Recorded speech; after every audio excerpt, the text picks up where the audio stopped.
looking for momentum. Vice President Kamala Harris releasing her medical report, pressuring Donald Trump to do the same, putting the age question front and center. Trump campaigning in California, attacking Harris on her home turf. Plus, the results of our new ABC News Ipsos poll on the state of the race. Disaster declaration for Target, Florida. Unlocking extra assistance for communities ravaged by Hurricane Milton. President Biden visiting today as we see new evidence of the immense damage. Homes swallowed up by a giant sinkhole. More residents rescued as Governor DeSantis addresses a severe gas shortage in parts of the state. Caught on camera, a deadly home invasion. Robbers posing as utility workers, allegedly killing a homeowner, tying up his wife. The new development overnight and the urgent manhunt for a suspect this morning. The future of shopping. Amazon and Walmart using AI, looking to enhance customer service. What you can expect the next time you're looking to press that buy button. Live from ABC News in New York, this is Good Morning America. Good morning, America. Why are you looking at me like that? When Pennywise was on there, the face you made. Because I don't do scary movies. I'm like, it gives me bad dreams. We are so excited because this morning is a dream to have Rachel Scott in with us. We always say we're excited when someone else is in, and we always are, but like this is so joyful. I'm happy to be here with both of you. Count me in for GMA, count me out for the scary movies, okay? Oh. Amen. Yes, absolutely. She is here in for Wit and a very busy sports Sunday. The Liberty and the Lynx go head-to-head in Game 2 of the WNBA playoffs. That's going down here in New York City. Very exciting. Yes, it is. And there is so much going on this morning, including the IV fluid shortage due to Hurricane Helene hitting that factory in North Carolina. At least one major hospital system is putting off some elective procedures because of the tight supply. We'll have more on that just ahead. Well, we do begin here on your specialty, the campaign trail, with just 23 days to go before Election Day. Former President Trump in Arizona today, Vice President Harris in North Carolina, and that is where we find ABC's Mary Alice Parks this morning. Good morning, Mary. And you, good morning. This is the second time Vice President Harris has been to North Carolina since the state was hit hard by Hurricane Helene. The impacts of that storm could be a real wild card in this race. And she made some news yesterday, releasing her medical records and calling out former President Trump for not doing the same. Vice President Kamala Harris overnight packing supplies with volunteers in North Carolina for those in the state impacted by Hurricane Helene. And meeting with Black community leaders, she hopes will rally support for her campaign. This weekend, the Vice President also releasing her medical records, including details about her allergies, her vision, and her family's medical history, including maternal history for colon cancer. The signed letter from her physician concluding she's in, quote, excellent health, ending she possesses the physical and mental resilience required to successfully execute the duties of the presidency. 20 years younger than her opponent, Harris calling out former President Trump for not being as transparent. It is clear to me that he and his team do not want the American people to really see what it is that he is doing and whether or not he actually is fit to do the job of being President of the United States. Harris pointing out, too, that he also would not agree to debate her again. Trump's communication director pushing back, writing that he has maintained an extremely busy and active campaign schedule. But his team has not released any medical records recently. Not even from the medical team that treated him after the assassination attempt in Pennsylvania in July. Trump this weekend barnstorming western states with back-to-back events in Nevada and even in Harris's hometown of California overnight, threatening that if elected, he would withhold federal disaster aid to the Democratic state unless they adopted policies he liked. If you don't do it, we're not giving you any of that fire money that we send you all the time for all the forest fires that you have. Trump also claimed the country had been invaded, where increasingly violent language falsely casting all immigrants as hardened criminals. Our criminals are considered extremely nice by comparison to the people that you see. They'll cut your throat, and the next morning they won't even remember. This is what they do. Now there's comments from former President Trump about disaster aid obviously coming as there's been so much conversation about getting relief to those impacted by these back-to-back storms. The White House has been calling Trump out for what it says is spreading false misinformation. And look, we're just over 3 weeks until Election Day, but early voting has already started in many states, and it starts here in North Carolina on Thursday. Janae? Right. right, just over 3 weeks to go. Mary Alice, thank you so much. And of course, part of why it's a joy to have Rachel here is because she is out on the country, so all around the country with the campaigns, traveling with them. Rachel, we have a new ABC News Ipsos poll out this morning. What are some of the key takeaways? Yeah, Janae, Gio, this race was close. It is even closer in the final stretch. Now just 2 points separating Vice President Kamala Harris from former President Donald Trump. Harris still has the edge in this race, but when we last did this poll in September, she was ahead by 5. So Donald Trump really closing that gap. It is a dead heat in this final stretch. We know that the candidates each have their core issues, right? So for Donald Trump, it's immigration. For Vice President Kamala Harris, it is abortion rights. But now we're getting a snapshot of where voters stand on these issues with just about 3 weeks to go. So 56% of Americans now favor deporting all undocumented immigrants. That's up 20 points from 8 years ago. Trump's still leading on immigration. Then on abortion rights, Harris does have the edge on this critical issue, but that same number again, 56% saying the federal government should restore access to abortion to what it was before the Supreme Court overturned Roe versus Wade. And look, you mentioned it, I've been out all across this country, Pennsylvania, Michigan, Colorado. The number one issue I hear from voters is the economy, and Trump still has the edge on this key issue. Harris has to make some more inroads in this final stretch on that. And that's because it affects everyone, all the families at home when they open their refrigerator, all of those things. Rachel, thank you so much. It is a joy to have you here. And tune in to This Week Later. Martha Raddatz goes one-on-one with Republican Vice Presidential nominee J.D. Vance with just 23 days to Election Day. Plus, Martha speaks with Kentucky's Democratic Governor Andy Beshear about the state of Kamala Harris's campaign. Gio. All right, Janae, we're going to turn now to the breaking news overnight. The shooting near Tennessee State University. At least 1 person killed, 9 others injured following homecoming activities. And ABC's Ike Ajachi is here following this story. Good morning, Ike. Good morning, Gio. Several college communities are celebrating homecomings this time of year. Unfortunately for the TSU community, fanfare was cut short by more senseless gun violence. Overnight, tragedy striking at homecoming weekend celebrations at Tennessee State University, with 1 person killed and 9 others wounded in the shooting.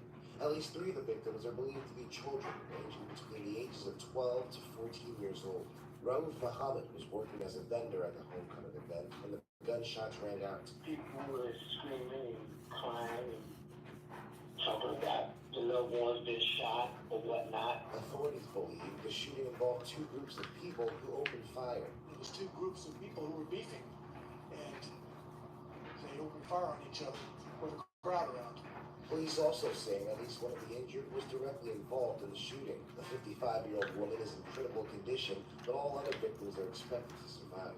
It's not a good thing when a handful of people can cause this type of disruption for an entire community. Now, according to police, the 2 possible suspects remain at large. This investigation is ongoing. Rachel?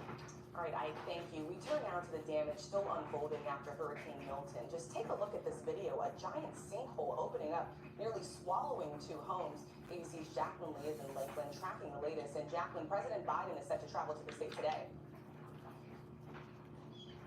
Rachel, good morning. That's right. You can see half of this house has literally been swallowed by this massive sinkhole. Back there, you can see a pickup truck, a backyard fence, and multiple trees with the neighbor's house on the verge of collapse.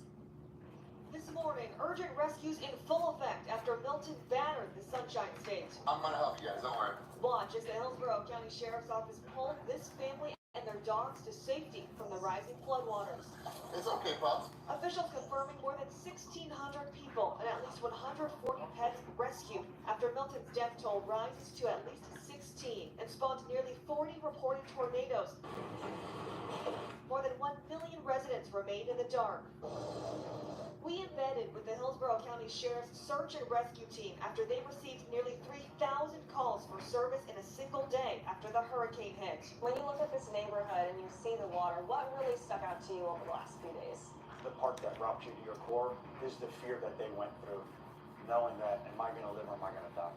President Biden headed to Florida today to tour the damage after approving an emergency disaster declaration for the Sunshine State, unlocking additional aid for recovery efforts. Take a look at this stunning drone footage. 2 homes in Lakeland, Florida, about 30 miles east of Tampa, nearly swallowed by this sinkhole. I just zoomed my flashlight into it and I was just shocked because I'd never seen anything like that before. Across the state, drivers frantically searching for gas and waiting in long lines. Fuel tankers escorted by Florida Highway Patrol to deliver much-needed supplies. Governor Ron DeSantis announcing new fuel distribution sites and delivery of generators. When you have power out at gas stations, you can't pump fuel. When you have ports that are interrupted, they don't get the shipments in. So we have a lot of fuel that we brought into Florida to be able to help get people through the path. And again, you can see the roof line basically below ground, the garage collapsing in on itself as homeowners are now forced to navigate insurance claims and FEMA assistance. Danae? Incredible, that image behind you, Jacqueline. Thank you for your reporting there. Turning now to the fighting in the Middle East as Israel's invasion in South Lebanon expands and Hezbollah launches hundreds more rockets at Israel. ABC's James Longman joins us live in Beirut with the very latest. A lot going on, James. Good morning to you. Yeah, good morning. Danae, 5 UN peacekeepers have now been injured in South Lebanon as Israel's operation there expands. The United Nations is accusing Israel of directly firing at its positions in the south, injuring its peacekeepers, damaging its buildings. In this instance, they say one peacekeeper was shot. He is currently in the hospital in a stable condition. There are pains to say they're not sure where the gunfire came from. For some context here, there are some 10,000 peacekeepers in South Lebanon across some 45 stations. They were put there in 2006 at the end of the last war between Lebanon and Israel.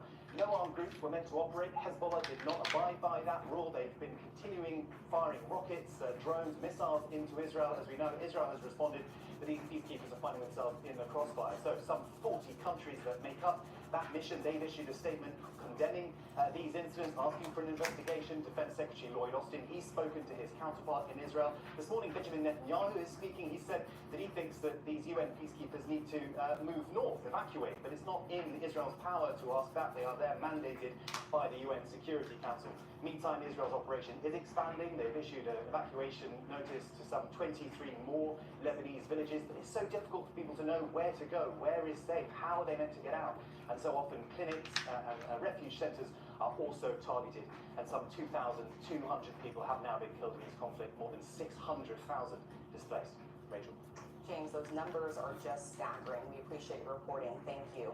We turn now to the urgent manhunt that is underway in Michigan. Police say an elderly man was murdered inside his home, and authorities believe the suspects were posing as utility workers. ABC's Perry Russum joins us with the latest on the investigation. Perry, authorities say those suspects were caught on camera. Good morning. Well, good morning. Yeah, they were caught on a doorbell camera, Rachel, and police arresting one of the suspects yesterday, hundreds of miles away in Louisiana. And the sheriff with a clear message to their second suspect: we will find you. For DTE, This morning, an urgent manhunt in Michigan. we're checking for gas leaks. Police are still searching for one of the two men they say posed as utility workers to gain entry to a home where they allegedly killed 72-year-old Hussein Murray, then tied up his wife with duct tape.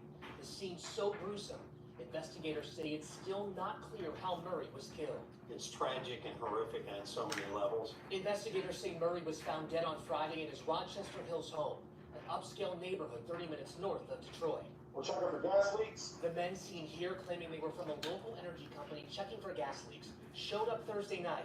The homeowner's Ring doorbell camera capturing one man wearing a vest, what police say was a fake ID badge, even flashing what appears to be a phony company letterhead to the camera, all while covering his face.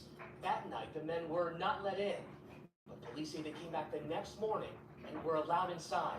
Murray escorting the suspects to the basement, where police say he was killed. We believe that they were specifically targeted, that it wasn't a random thing knocking on random doors. The sheriff says Murray was the owner of a local jewelry pawn shop. Neighbors are in shock, telling us Murray, who went by the name Sam, cared about his community. I want people to know Sam as his wife, as family people. I think that's where their pride and joy was. And Murray's wife is now out of the hospital. The energy company says their hearts go out to the victims. And some advice from the sheriff. He says, do not let anyone inside your home unless you are 100% sure they're supposed to be there. Gio. And let's hope that they find those suspects quickly. All right, Perry, thank you so much.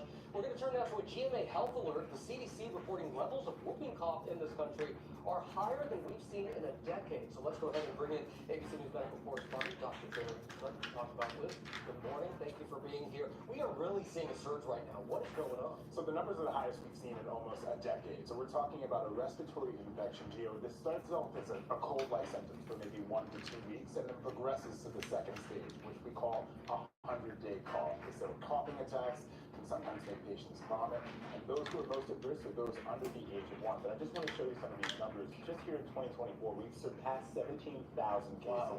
Now that's more than we've seen last year, around 3,000 cases.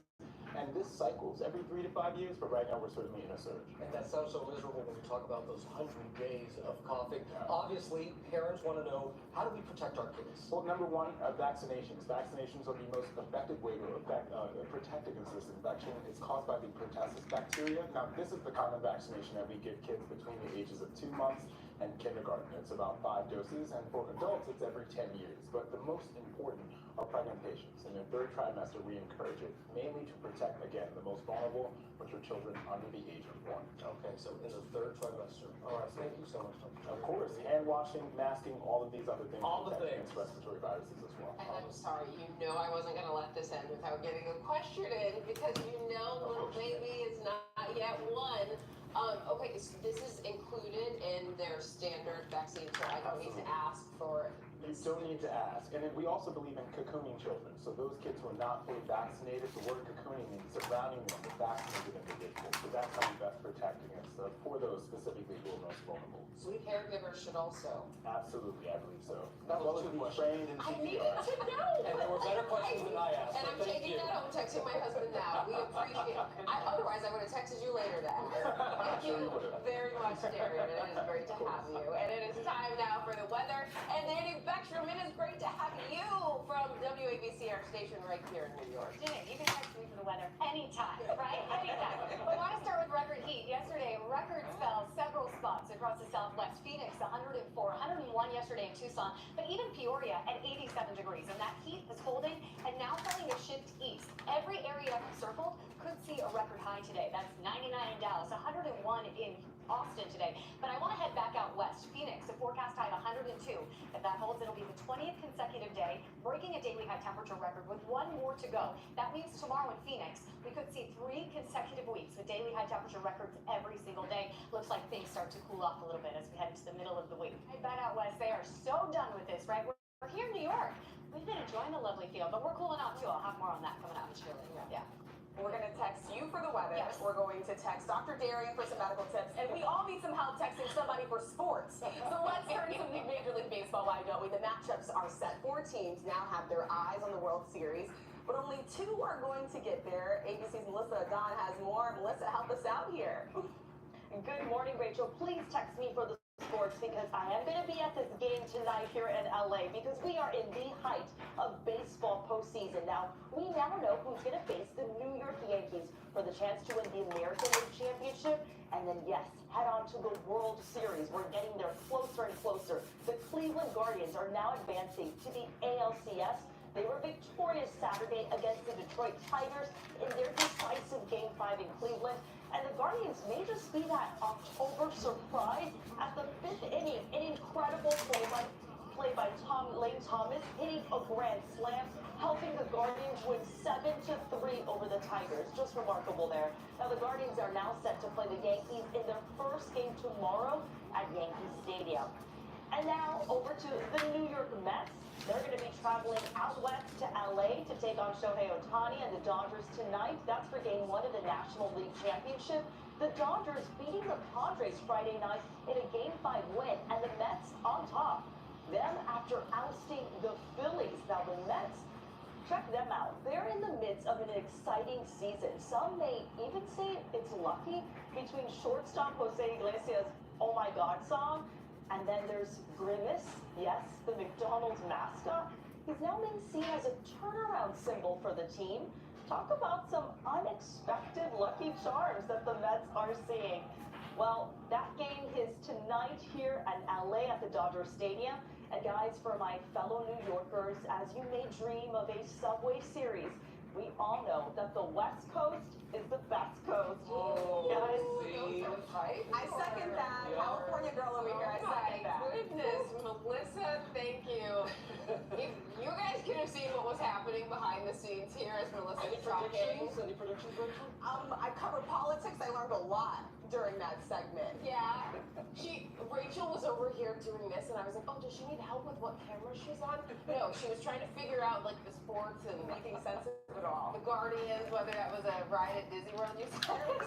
Also, she does it all, except maybe sports. Oh, we love you, Rachel. All right, still coming up here on GMA this morning, retail's AI bet. How giants like Walmart and Amazon are hoping to leverage artificial intelligence. And yay, sports, NFL Week 6. ESPN's Herm Edwards joins us to break down the big games, including the Monday night matchup between the Bills and the Jets. I can't wait for that. And of course, Halloween Horror, a brand new rundown of the best horror films of all time. Can you guess which comes out on top? We'll be right back.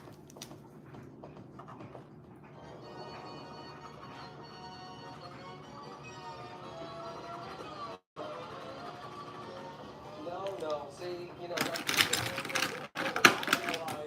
now. But welcome back to GMA on this Sunday morning. Do thoughts of Pennywise keep you up at night? Or maybe it's Chucky, maybe it's Michael Myers, even Beetlejuice that freak you out?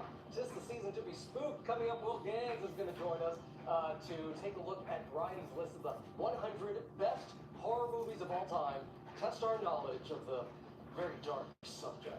Just the music gets me. That music. But why is Pennywise doing that dance? That's what Pennywise That does. little jig. Is that really what Pennywise does? That's creepy. You really don't watch horror? I don't. All right, let's take a look at some of the other big stories that we're following on this Sunday morning. Happening right now, a nationwide manhunt is underway for a suspect wanted for shooting an off-duty Jacksonville Sheriff's Corrections officer at a Florida truck stop overnight. Authorities say the suspect shot 24-year-old veteran Brad McNew from his black Mustang with North Carolina plates during a domestic dispute. Also right now, North Carolina officials confirming that for the first time in more than 2 weeks, water is finally flowing again in the city of Asheville. Residents there have been living without water since Hurricane Helene ravaged that area more than 2 weeks ago. And two-time MVP Breanna Stewart and her New York Liberty teammates are looking to bounce back in today's game 2 of the WNBA Finals against Minnesota Lynx in Brooklyn. The Liberty lost game 1, 95-93 in overtime last Thursday. And you, of course, can watch all of today's action right here on ABC starting at 3 p.m. Eastern. You're going to be there today. Yeah, me and Hubbs. It's like a mom and dad date. I love that. All right. All right, we are going to start this half hour here with the retail wars heating up now following those October mega sales and ahead of Black Friday. Amazon and Walmart are now introducing AI into the picture, and ABC's Zoreen Shaw has more on what it means for customers. Zoreen, good morning. Hey, good morning, Gio. Yeah, it's an exciting time for some of this tech, and AI is completely changing how we shop. Deal or no deal? That's the question many retail companies are trying to answer as they roll out AI-powered tools to improve the shopping experience. It's definitely a brave new world. With millions of shoppers trying to land the best deal possible on the website, Amazon's new AI chatbot, Rufus, is trying to help bargain hunters. And Wired senior reporter Will Knight says Amazon is constantly refining, and there's so much more Amazon is working on to possibly put out in the near future. AI may be able to predict what you want to buy and put it in your cart and perhaps even ship it to you so it just arrives. He says in the era of AI, only a few companies with a huge amount of data will have a major advantage. That's the likes of Amazon and Walmart. And just a few days ago, Walmart launched a personalized AI assistant on their website. Personalized shopping and starting this year, they even make a custom estimate for each person. Companies, retailers have to get into this because it looks like it's the future of their industry. Sam's Club is also getting into the game too, using artificial intelligence to take a photo of the buyer's cart at select stores as they leave, matching the items in their carts to their receipts. If everything matches, the customer passes. Sam's Club parent company Walmart says it takes fewer employees in the checkout area and makes the store exit process much faster. If a company's using AI, it's able to recommend new products, maybe get you to the shopping, get you to buy stuff more efficiently, even just 50%. That's a huge deal. And Walmart Walmart telling us in a statement it hopes customers can more easily find exactly what they want or get AI-powered recommendations when they're unsure. And guys, the holiday season is coming up. Will with Wired says it will be a big proving ground for some of the tech. Rachel. I always wait till the last minute for my holiday shopping, so I'll take all the help that I can get with making that Christmas list. All right, Doreen, thank you. We turn now to the shortage of key medical supplies following Hurricane Helene. One major hospital system now pausing some elective procedures because of those tight supplies. ABC's Ike Ajachi is here with more. Good morning, Ike. Good morning, Rachel. The ripple effects of Hurricane Helene are now beginning to compromise the nation's healthcare system. The hospital system releasing a statement saying in part, as healthcare providers continue to confront the national IV fluid shortage following Hurricane Helene, Mass General Brigham has made the difficult decision to defer non-emergent elective procedures. Hospital administrators say the deferment will be in place in order to conserve IV fluids for the most urgent patients. Now, the postponement begins today and will last until Wednesday. The decision about future surgical procedures will be made on Tuesday.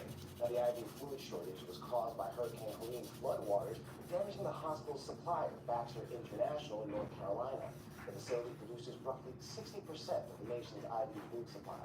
Now, the fluids are essential for keeping patients hydrated, as well as treating blood infections and administering chemotherapies, among other uses. The shortage affecting hospitals across the country. The CDC issuing a health advisory informing healthcare providers nationwide to assess their supply and develop plans to lower the impact on direct patient care. Meanwhile, Baxter says they're increasing the distribution of IV fluids in stages with the goal of allowing customers to get 90 to 100% of their allocations by the end of the year. Guys? Just another ripple effect 2 weeks after that storm hit. All right, I thank you. And time now for a check of the weather. Hey, Danny. Hey guys, you want to see some beautiful fall foliage? Gorgeous. Yes, please. Does it look like I'm in a Hallmark movie? That was the goal. We're going to take you near Aspen. This is the Roaring Fork River.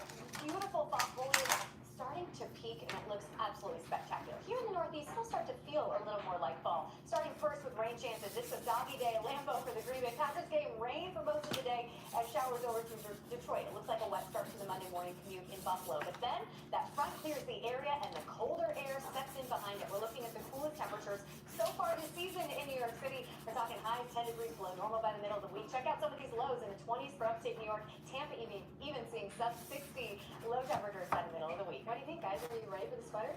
We are 100%. The sweaters, the boots. Yeah. The more layers you wear, the more you can eat. So I'm totally ready. Can we just go in tight on her shoes real quick? Oh, We got can the we? Wizard- Yeah, there's a Wizard of Oz situation. If it looks like a 12-year-old would buy it, I have it already. Stylish. As we take a look at week 6 in the NFL with lots of great matchups. Back again, ESPN football analyst, veteran head coach, and our favorite man to talk to on a Sunday, Big Herb Edwards. Hey, Coach, how you doing? I'm doing well. I know you had a little one. Make sure carnation milk. He's a carnation baby. Just make sure he's a carnation baby. Carnation baby. Okay. What is that? Some old uncle advice you got?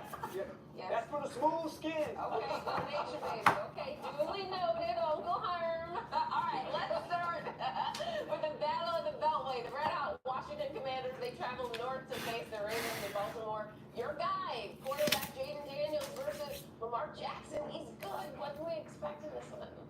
Well, you can expect a high scoring affair. Both these teams can score the football. Washington is scoring 31 points. The Ravens are at 29. But really, for both these quarterbacks, it puts a strain on your defense because of the things they can do when they leave the pocket. And both these teams are going to be stressed defensively, trying to keep these quarterbacks in the pocket. I do think the Ravens probably at the end win this game because they can run the football. With Derrick Henry and Lamar Jackson, the Washington run defense is not very good. So I think it's going to come down to that. Who can run the ball the best? And right now, the Ravens can do that. All right, Coach, let's talk about the Dallas Cowboys. They're taking on the Detroit Lions this afternoon. But the Cowboys, they've been winning. So what do the Lions need to do to stop them? Well, I think if you're the Lions, you've got to stop the Cowboys from running the football, which they don't do a lot of, actually. They throw the ball a lot. That plays into the Lions' hands. Hutchinson leads the league in sacks, 6.5. They can get after the quarterback. So if you're the Cowboys, you need to try to run this football. Because if you go there trying to pass the football against the Detroit Lions, you're playing into their hands. So I kind of like the Lions because they're physical and they can run the football. The Dallas Cowboys have a problem stopping the run on defense. Everybody loves a good rookie story, so let's talk about them. The rookies from both the Saints and the Patriots. Who are you keeping your eye on? Spencer Rattler, because he's a guy in college. I actually recruited him when he was coming out of high school. He likes to leave the pocket and make plays that are off the script. But he's going to have to learn how to play in the pocket, similar to what Caleb Williams was doing his first couple of weeks in the league, and now he's starting to play from the pocket. So can he stay in the pocket and beat you there? Playing off script sometimes is good, but at the end, it kind of hurts your offense. You know what, Herm? We've had nothing to say back to your answers because we don't know nothing about this pocket you're talking about. Run the ball. Or anything else. You know what? The pocket is real simple. Imagine you're the quarterback. You sit right where you're at and play quarterback from there. Don't start running outside the pocket and trying to make plays like you're playing in the schoolyard. Just stay in the pocket where they can protect you. That's exactly what I thought. Right. I was still stuck on carnations too and thinking that he meant flowers initially. Okay, it's time to update our Who's with Herm numbers. Here's a look at the scoreboard. Whit has 4. He'd be proud of that. I have 3, as does Herm Gio. It is no surprise, but such a shame how bad you are at this. So looking ahead, Jacksonville. Rachel! That's embarrassing. I'm so sorry. Hey, Gio needs a lifeline. He needs a lifeline. Give him a lifeline. He does. Something. Okay, so the Jacksonville, they've each lost 2 games in a row heading into Monday night. Who's your pick, Herm? I'm going with the Jets. I'm going with the Jets. I think their defense will pose problems to Josh Allen because the Buffalo Bills, they don't really have a lot of explosive plays on offense except for Josh Allen running the ball. And the Jets' defense is very good. They can get after the quarterback. They sacked the quarterback 18 times. So I think this is a get-back game for Aaron Rodgers. But the Jets need to run the dead-gum ball some. And Aaron Rodgers they the just last had 2 all weeks. that coach drama this week. Yeah, but there's always drama. It's New York. Okay. Stop. I'm going with the Jets this time too. I'm a winner. You're going to get a win. Herm, do you want to change your answer? Yeah, no, Gio waited until he gave his answer. And then he's getting on. Okay, Whit phoned in his pick. He's going with the Bills. He's hoping for an explosive play. So Okay, I'm going with Whit in the Bills. Okay. We'll see. Uh-oh. Just make sure it's Carnation Baby Milk. That's all we need is Carnation Baby Milk. Carnation baby. Thank you, Coach Carnation. We appreciate you. We'll be right back here on GMA. And back now on GMA, helping you get into that spooky, scary mindset ahead of Halloween. We got the music to help. And we also have ABC's Will Gant, who looked at Friday's list of 100 best horror movies of all time and created a little quiz for us. We did not do well on sports. I'm hoping that we recover here, Will. That's right. If you thought Washington, D.C. was scary, get ready for this quiz. Dun, dun. All right, Variety listed the top 100 horror films. Let's get into it. Coming in at number 977, this ooey gooey horror movie from 1958 features the title song by Burt Bacharach with the lyrics, "It creeps and leaps and glides and slides across the floor. Beware." That's way before my time. The Blob. Oh, the Blob. Never saw it. Ooey gooey. I was trying to help you guys out. Well, just like your football score. Big old goose egg. Moving right along. At number 68, The Sixth Sense features one of the most quoted scenes in all of horror films. I see. Oh, That's a point for Gio. What 4-word sentence did Haley Joel Osment whisper to Bruce Willis? Give it to us with the emotion. I see dead people. Perfect. Extra point for conviction there. All right, number 3. Variety's 25th best horror film is 1996's Scream, featuring which famous actress getting killed by the infamous Ghostface in its opening scene? Tommy's gonna kill me for not remembering this. I am drawing blank. She was also in 50 First Dates. She was also in E.T. She hosted There you go. Point for Janae. All right, number 20 on the list. This modern horror movie earned writer-director Jordan Peele an Oscar for Best Original Screenplay in 2018. Get Out. Yes. Okay. We got that at the exact same time. I did not. I was ahead of you. There you go. We'll give it to Janae. You have no competitive spirit. You said it's a tie. Fight for what you want around here. All right, we're getting up to the nitty-gritty now. Number 2 on the list of the 100 best horror films ever. The Exorcist, starring a young Linda Blair playing a possessed girl. What was her name in the movie? I don't want to watch that. Oh, it's a good movie. Is it Alice? No. A president had the last name, a famous Republican president in the 80s. Reagan! I was like, That's what we were. Number one, by the way. I know. I was. Number one, by the way, was the Texas Chainsaw Massacre. Okay, got it. There you go. I think I won, right? You did. All right. And that does it for us. Catch us on ABC News Live later. I'm going to be Great there. week. You guys, thank you for being here with us. Yes.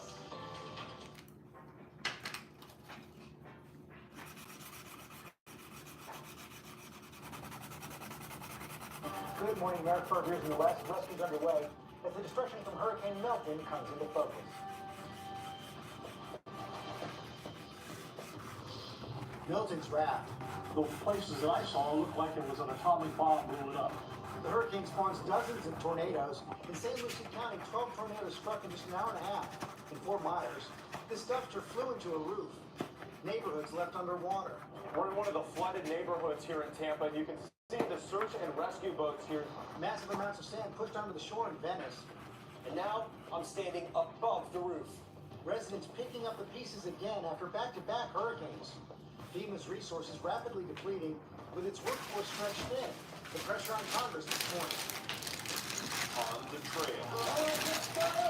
Former President Obama striking a different tone while campaigning for Kamala Harris in Pennsylvania. Plus, our exclusive with Harris's running mate, Governor Tim Walz. What do you say to those voters who may blame her for the economy right now? This morning, questions about misleading statements he's made about his past. So there are some people who say, we can't trust him, you can tell the truth about himself. What do you say to them? President Biden and more. Do you think that Biden's done everything right? Breaking overnight, the Navy investigation into the drowning of 2 SEALs on an anti-terrorism mission earlier this year. Were their deaths preventable? Breaking overnight, a shocking discovery in a century-long mystery. We actually started running around in circles going, no way, no way, no way. With a climb up Mount Everest. And we're just back from Tampa. Yeah, so much devastation. We're, of course, thinking about all those families left picking up the pieces this morning. Absolutely, and we're thankful to have you back here safe and sound this morning as well, Whit. Meantime, Michael is at Pebble Beach Resort. He sat down for an exclusive interview with Vice President Kamala Harris's running mate, Governor Tim Walz, in Minneapolis earlier yesterday. Good morning, Michael. Good morning, Rebecca. Good morning, everybody. Yes, I did meet with Tim Walz at the University of Minnesota's football stadium, and he's been using his experience as a coach to connect with voters. But I asked him how he'll use that experience in the White House and what a Harris-Walz administration would do on day one, George. We're looking forward to that, Michael. We're going to begin with the aftermath of Hurricane Milton. The storm and tornadoes that spawned caused widespread damage throughout Florida. Eva Billion was on the scene in Wood Park in Eva. George, one of the deadliest parts of this hurricane was something people tell us they weren't even expecting. Take a look at this drone video, and this damage that you see, it was not caused by hurricane force winds. It was caused by tornadoes that happened before the hurricane even made landfall and on the opposite coast. This morning, homes ripped apart, lives lost, killed by tornadoes spawned by Hurricane Milton. Places that I saw looked like it was an atomic bomb blew it up. At least 38 tornadoes reported in Florida, a record number of tornado warnings issued for the state. Homes shredded to pieces, neighborhoods left tattered. The top of this Fort Myers home completely ripped off. In Palm Beach Gardens, this dumpster flying straight into the roof. Governor Ron DeSantis surveying the damage, visiting St. Lucie County, where 12 tornadoes touched down in just an hour and a half. Our number one goal is to continue our rescue efforts to rescue as many citizens as we can. One of the areas hardest hit, Fort Pierce, where multiple people died in a small senior community, including 66-year-old Deborah Kennedy, who moved there earlier this year to care for her ex-husband. Her daughter telling ABC News, "I just want everybody to know what an amazing mother she has always been." This is where we crossed, or tried to cross. Across this tree, Mike Johnson, who lives nearby, springing into action after the first tornado struck. Moments later, a second tornado touching down again in his neighborhood, causing more damage. Why was it over here? And the weather wasn't good last night. People, I heard somebody hollering hell, so I went. You know, three of us went. even hesitate? Nope. Not even until I noticed that the power lines were down, and then it hit me. Let me just show you the damage here on the ground. We're at this church. You can see the tree just snapped, the hurricane shutters blown off, and the roof of this church up there, you see part of it is completely gone. We saw authorities out in the neighborhood just behind the church going through the rubble yesterday.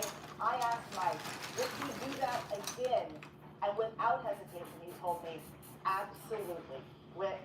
Wow, really is quite a scene out there. Eva Pilgrim Forrest, thank you. And we have more now on the destruction from Hurricane Milton. The search and rescue missions continue this morning, adding to the hundreds of rescues already across Florida, and millions are still without power. Victor Oquendo is in Venice with the latest. Victor, good morning.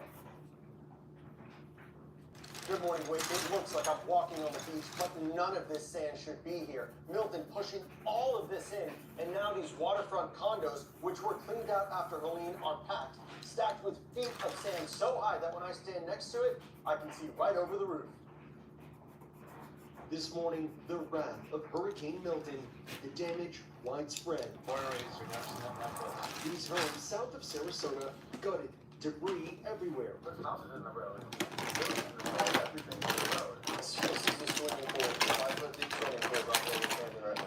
Massive amounts of sand pushed inward in Venice. Sand almost up to the window here, about 6 feet of sand in this room, and look, it's almost at the top of this doorway, and now I'm standing above the roof.